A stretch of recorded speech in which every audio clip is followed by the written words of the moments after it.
15, 16 நல்ல முகூர்த்த நாள். 15ஆம் தேதி ரிசப்ஷனை வச்சுட்டு 16ஆம் தேதி கல்யாணத்தை வச்சிடலாம். ஜோசியரே, ஒரு நிமிஷம்.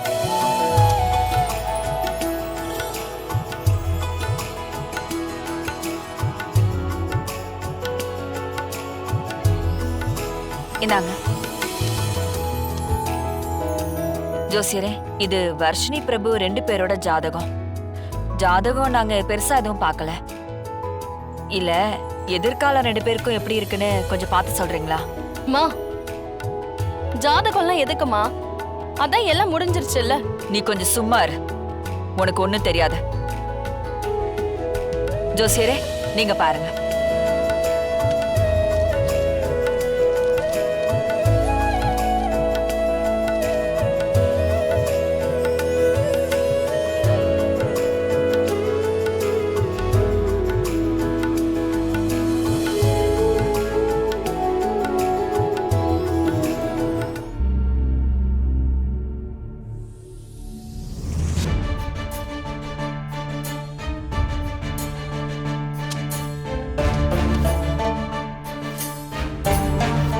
என்ன ஜோசியரே?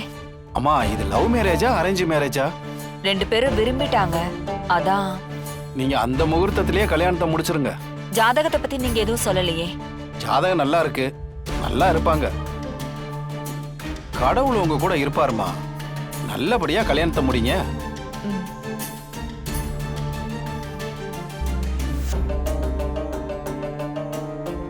இந்தாங்கம்மா ஜாதகம், நீங்க வச்சுக்கோங்க. அப்ப எல்லாருக்கும் நான் வர்றேன். வரேன் தம்பி, போயிட்டு வாங்க. வரேன்.